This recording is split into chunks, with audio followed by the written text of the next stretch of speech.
Në zhurmën e BDI-s për emrat e rrugëve, pushteti lokal në krye me Bilal Kasami dhe maqinerinë votuese në Këshillin e Komunës së Tetovës po tentojnë të kontrabandojnë në heshje disa çështje shumë të rëndësishme për qytetin e Tetovës.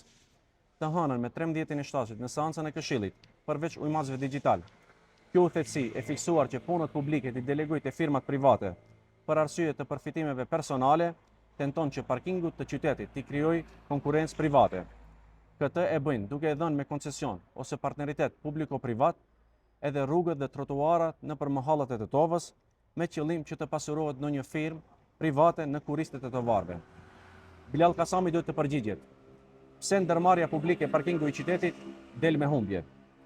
A është kjo e qëllimshme që të arsyetohet ndonjë biznes me privatin, gjë që do ta çojë në humner ndërmarrjen e parkingut të qytetit, njëjtë si nëpër Tetovën, e cila momentalisht punëtorët i ka me 4 rroga minus. U bëj thirrje këshilltarëve të shumicës, vlen VMRO, të heqin dorë nga shitja e pronës publike të qytetit, pasi do mbahen mend si tregtar, epitet që do t'i ndjek brez pas brezi.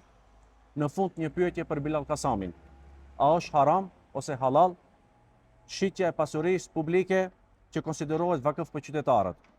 Kryetar, nuk ka asfalt që mund ta mbulojë turpin e tregtisë dhe qëllimin e goditjes së xhepit të qytetarëve për pasurimin e privat.